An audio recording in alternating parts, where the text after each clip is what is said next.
La comisaría 18, donde estuvo alojada durante varios días, espera nuevamente la llegada de Emilia Basile, la autora del descuartizamiento del barrio San Cristóbal. Hoy les traigo una de esas historias que tanto les gusta a ustedes. Esos famosos casos de asesinatos cometidos a mano por mujeres. Traigo el caso de Emilia Basile.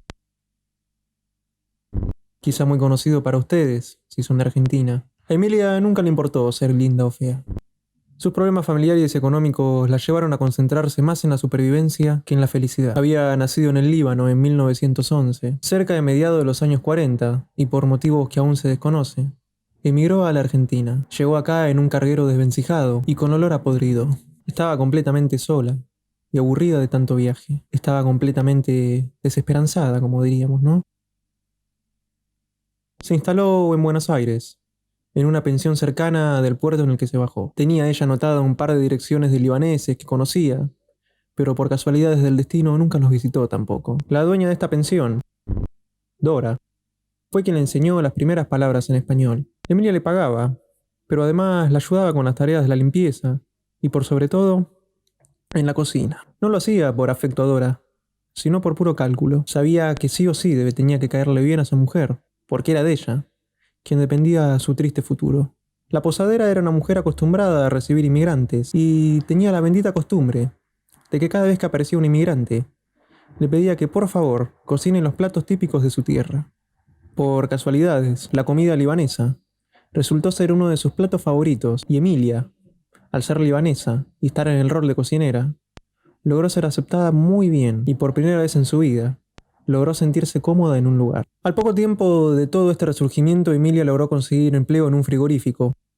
No era un puesto muy bien pagado, pero era algo que le iba a ayudar a sobrevivir por aquellos días. Le habían advertido que este era un trabajo de hombre, un trabajo de fuerza, pero bueno, Emilia aún así aceptó, en las claras condiciones de que iba a quedar a prueba. Y fue en esta zona donde Emilia consiguió a su primer amante, un español bajito, muy sucio y transpirado, que hacía la misma actividad que ella. No dije amante en vano. Claramente la relación era clandestina. Este hombre estaba casado, pero como los chismes abundaban en aquella época, Dora Ramos, la dueña de la pensión, no tardó en enterarse de toda esta situación, y los reproches no tardaron en caerle a Emilia, con el que tenía nulas chances de casarse, a lo que Emilia siempre le contestaba, es lo que hay.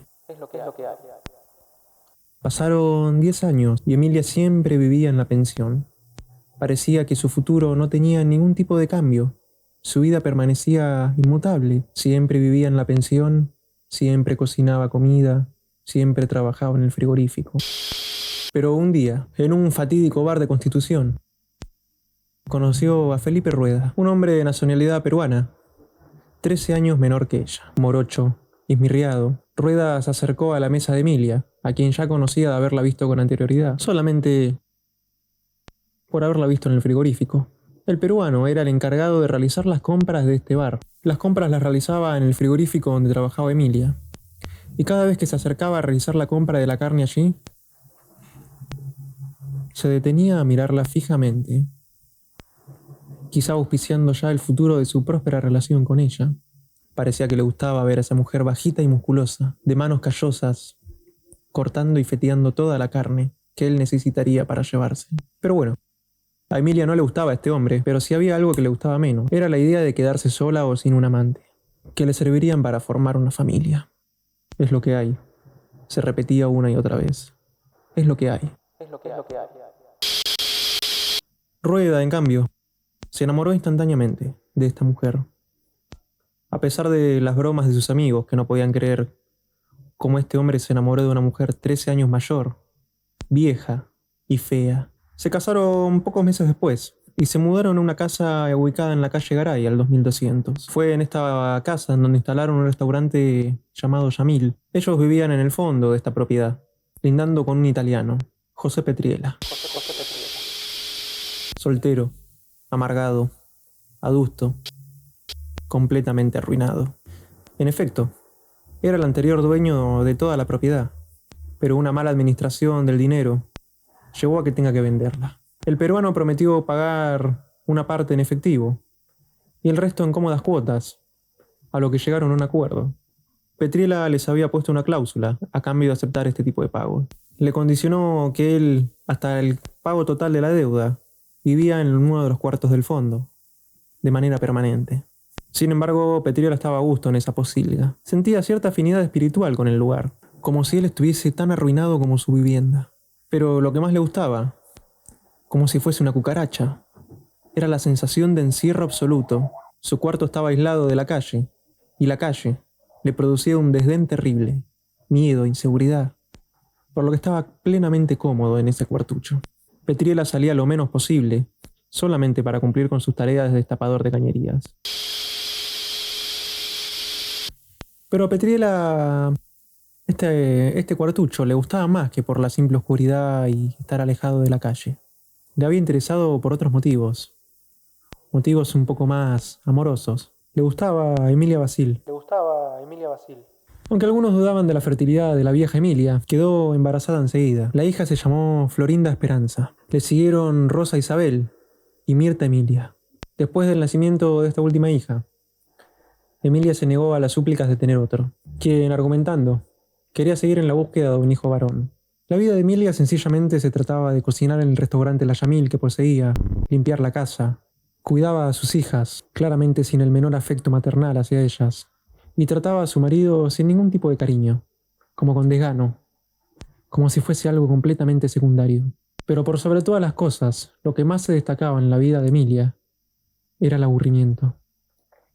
Todos los días efectuaba las mismas acciones, iba a comprar al mismo almacén, caminaba las mismas calles, realizaba las mismas comidas, veía a las mismas personas.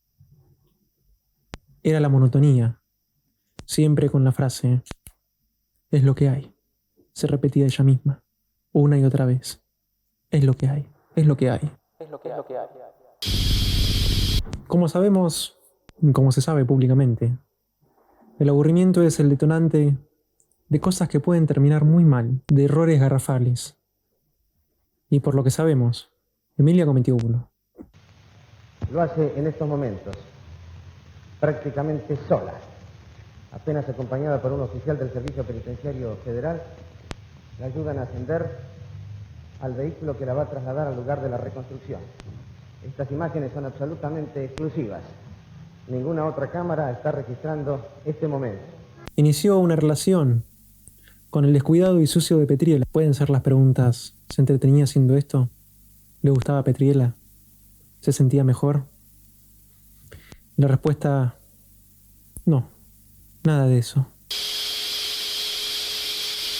Jamás hubiese tenido una relación con él, si no hubiese estado el fatídico factor de riesgo. Le gustaba la adrenalina. Lo que le gustaba justamente era que Petriela vivía pegada a su casa. Y recordemos que con pegado me refiero a la habitación contigua. Lo que le gustaba a Emilia era acostarse a pocos metros de donde su marido realizaba las cuentas de todo el mes. Las interminables cuentas que daban testimonio a la precaria economía que manejaba la familia doméstica y el negocio en sí, debido a que el restaurante no funcionaba como Rueda imaginó. Lo cierto es que el fracaso del restaurante impidió que Rueda pueda seguir pagando las cuotas de la casa. Y fue también ese pequeño detalle lo que acercó más a la libanesa con el sucio italiano. Emilia le dejó a entender a su marido, Rueda, que hablaría con Petriela y se disculparía por el atraso con las cuotas. A pesar de que Emilia era una mujer vieja, para nada atractiva, con unas gafas muy gruesas, un pelo grisáceo y muy ceboso, el italiano veía en ella un tipo de atracción que no es común.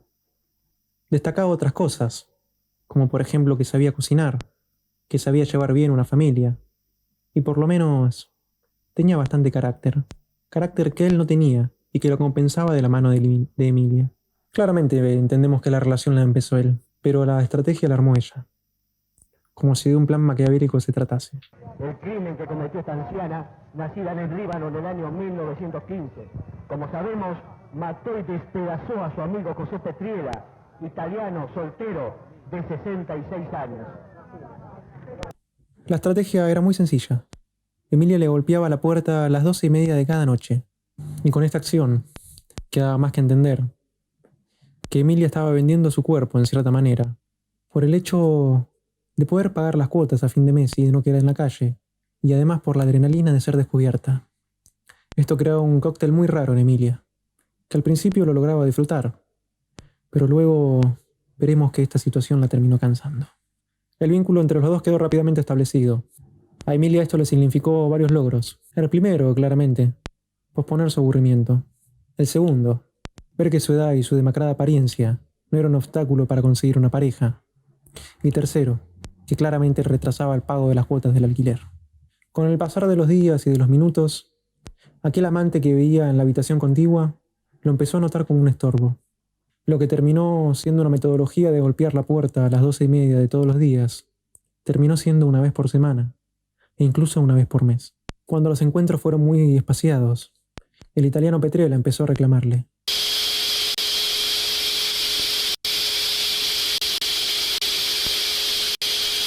El acoso llegó a tal punto que Emilia empezó a odiarlo. Un odio acérrimo y creciente. La relación, sin embargo, duró unos cuantos meses más. Y no por compasión, sino para darse un margen de pedir unos meses extra de alquiler, ¿no? A Emilia todo esto no dejaba de sorprenderse que su marido y sus hijas tenían sospechas de este tipo de encuentros sexuales con Petriella. Se dio cuenta de que ella misma se había convertido como el motor que impulsaba a la familia. Pero esta situación no la molestaba. Al contrario, había invertido mucho más en su familia que en Petriella. Así que su elección era más que clara si tenía que hacerlo. Es lo que hay. Una tarde Petriella advirtió aquello que todos advertimos cuando vemos morir una relación. El distanciamiento definitivo de Emilia. Petriella, desesperado, porque no quería que esto se terminase, que los encuentros aún siguieran, la acosó definitivamente en un intento desesperado para que ella no se vaya. Le golpeaba los vidrios de la cocina, le hacía gestos, la seguía por ahí a donde ella iba, incluso llegó a amenazarla de que si no seguía con él, le iba a contar toda la verdad a su familia. Emilia, ni corta ni perezosa, no mostró ningún tipo de muestra de asombro. Le dijo que se quede tranquilo, que por la tarde-noche lo iba a pasar a ver. La libanesa Emilia volvió a la cocina de inmediato y se puso a preparar un enorme guiso de lentejas con albóndigas. Todo esto mientras picaba, mientras en su mente pensaba en todas las alternativas que tendría por delante. Era claro que no tenía ninguna intención de perder a toda la familia que había logrado armar, y tampoco, conociéndose ella misma, no se iba a dejar extorsionar por nadie, ni por Petriella, ni por cualquiera que le haga frente. Esa noche decidió dormir y consultar con la almohada. Claramente no iría a la cita ese mismo día, así que esperó al día siguiente. Pero como era de esperar, Petriella, desesperado, empezó a golpearle los vidrios de su pieza. Ella escuchó enseguida el llamado, procurando que su marido esté dormido. Lo observa y procede a contestar el llamado de Petriella. Emilia se levantó de un salto, se puso las pantuflas, se chantó sus anteojos y buscó una cuerda de nylon que guardaba en el placar. Como alma que lleva al diablo, se apresuró a la pieza del italiano. Sabía que si no iba, este hombre estaba dispuesto a despertar al marido y contar toda la relación que mantuvieron a escondidas. Pero también sabía que si ella seguía cediendo terreno, Petriella le iba a poner condiciones cada vez más exigentes. Y recordemos que Emilia no era una persona que se iba a dejar extorsionar por nadie.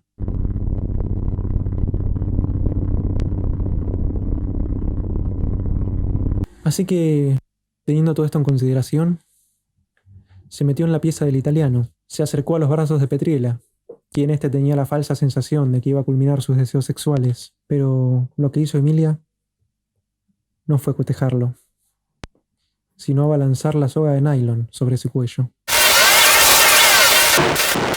Emilia miraba fijamente el cuello de su presa, como si se trataba de aquellos cachos de carne que feteaba en el frigorífico. Mantuvo la soga en el cuello por minutos. Se aseguró de que aquel italiano realmente quede muerto. Cuando estuvo completamente seguro de lo que había hecho, y segura de que ese hombre no se iba a levantar, escondió el cuerpo debajo de la cama, y como si nada hubiese pasado, se volvió a acostar con su marido. Las cosas las iría a resolver el día siguiente.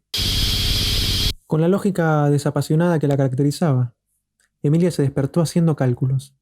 Planificó todo. El cabo mayor estaba resuelto. Su familia jamás se enteraría de lo sucedido. Solo restaba solucionar la situación de qué hacer con un cadáver. Dónde meterlo, por dónde sacarlo. Esto le revoloteó en la cabeza por horas, hasta que dio con la intrínseca solución. Apeló a su experiencia. y su experiencia la remontaba a dos lugares muy puntuales, lugares que conocía muy bien y al dedillo: el frigorífico y la cocina. Las reses pesaban mucho, pero no pesaban tanto si se troceaban enteras, y sabía que la carne se conservaba mejor si era cocinada. La carne cocinada tiende a ser ingerida. A las 10 de la mañana del 25 de marzo, llevaba con ella 2 cuchillos de cocina que acababa de afilar con una piedra, tal como le habían enseñado en el frigorífico. En cuanto vio el cadáver, se alegró de encontrarlo tan distinto de como lo recordaba. La muerte lo había vuelto rígido, le había marcado una expresión desconocida en el rostro, y claramente le había cambiado el color. Era como si fuese una res, de esas reses que ella feteaba en el frigorífico. Procedió a sacarle la camisa, los pantalones, las medias, los calzoncillos. Lo dejó completamente desnudo, y cuando lo tuvo desnudo frente a suyo a su merced, lo empezó a cortar en pedazos.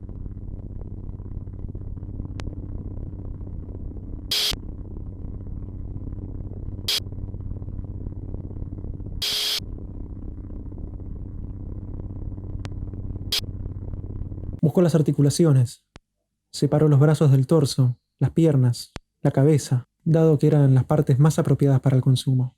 El tronco y la cabeza desde ya, que sabía que no podrían ser usados, dado que no coincidía con ninguna de las recetas que ella conocía.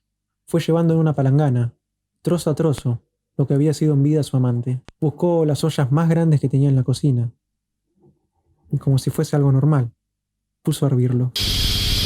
En algunas fuentes para la cocina, puso a hornear otros cortes. Lo acompañaba con condimentación, claramente.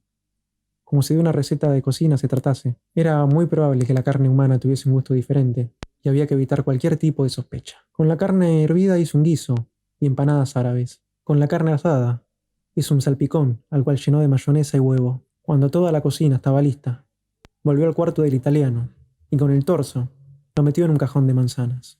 Se está desarrollando gráficamente una explicación para los funcionarios judiciales acerca de cómo fue bajado el cajón con los restos. En cuanto a la cabeza, no tenía muy decidido qué hacer, así que mientras tanto, la había metido a hervir en la olla más grande que tenía. Esa misma noche, Emilia le serviría a su familia uno de estos platos que había preparado con su amante, y rematando con una de sus famosas frases: si no le gusta, cocinen ustedes, es lo que hay. Días más tarde, entre vecinos, se pusieron a conversar de que en la puerta del restaurante había un cajón de manzanas que largaba un insoportable olor a podrido. Imagínense ustedes un torso en descomposición a plena luz del día, el olor que debería tener eso, por lo que sugirieron llamar a la policía. Claramente, cuando la policía llegó, se encontró con el horror más absoluto: el cuerpo de una persona completamente descuartizada, metida en ese cajón pudriéndose poco a poco. Los policías se llevaron el torso de este hombre ya completamente descuartizado. En sus investigaciones, recordaron que días más tarde, un hombre había denunciado la desaparición de su hermano. Este hombre en cuestión vivía en la misma cuadra donde este hombre había aparecido descuartizado. Primero la policía registró el cuarto donde vivía Petriela, y allí no lograron encontrar nada. Acto seguido se pusieron a revisar la casa de Emilia, y ahí, señores, ahí es donde se descubre la verdad de la boya. El restaurante y bar Yamilé en la calle Garay 2201, propiedad de la acusada y donde vivían los protagonistas de este episodio, es el escenario. En el lugar, las cámaras registran la gran cantidad de policías que desde hora temprana se hicieron presentes y también un público expectante. En la cocina encontraron lo que parecía un bulto redondo de tamaño muy grande, envuelto entero en papel madera. Uno de los policías primero se atrevió a desenvolverlo, y tal como lo tocó, lo tiró encima de la mesada. Era la cabeza hervida. Estaba completamente irreconocible. En cuanto a las empanadas y el salpicón, no quedaba casi nada. Se había consumido por completo. Se cree que los clientes de Yamil habrían consumido muy buena parte de todo ese hombre descuartizado. La primera defensa de Emilia fue negar absolutamente todo, pero en cuanto a las evidencias se le tiraron encima, no tuvo problema en contarlo, y contar con mínimo detalle cómo accionó con la muerte de este hombre. No mostraba arrepentimiento, no mostraba dolor, no mostraba llanto. Lo hablaba como si fuese algo natural, lo hablaba como si fuese algo necesario. Y finaliza la reconstrucción. Un hecho rodeado de características lamentables que revela una personalidad casi inhumana. Parece mentira que esta anciana de aspecto pacífico haya firmado la ahorqué, lo descuarticé y después servir a cabeza 3 días seguidos. Es introducida al celular y en minutos partirá con destino a los tribunales de esta capital. Buenos días. ¿Qué surge de la reconstrucción? Bueno, no le puedo informar nada todavía, ¿eh? ¿Existe la posibilidad de cómplices? Bueno, no le puedo informar. Lamento profundamente, pero no puedo. ¿Cuándo se va a informar entonces? Bueno, cuando se levante el secreto sumario. ¿Va a continuar la reconstrucción? No, ya terminó la ¿En el reconstrucción. día de hoy no? ya ¿Es terminó. ¿Es cierto que la presunta asesina sufrió un vaído? No, no es cierto. ¿Por qué se suspendió la reconstrucción? Bueno, escúcheme, ¿eh? ¿Por qué se suspendió la reconstrucción? Para que descanse la procesada, ¿no? ¿Cuándo continúa? Ya terminó. Hubo un principio de No, incendio. fue de una casa vecina. Del lugar Francisco Petriela, hermano del asesinado. Señor, ¿usted fue citado por la policía? No. ¿Por qué está aquí entonces? Me enteré del diario y... Como era antes, de una vez quería ver el hecho. ¿Usted cree, hablando del hecho, que la mujer lo cometió sola? Yo no lo creo. Todo el mundo habla lo mismo que no puedo hacer. ¿Considera que tuvo cómplices? Claro que sí.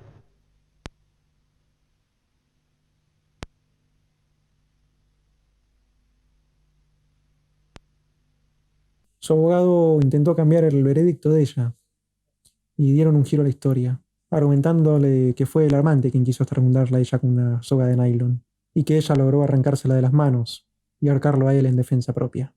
La fiscalía, feroz, pidió 16 años para Emilia y el juez de por aquel entonces, Salvador María Lavergne, aceptó sin ninguna duda.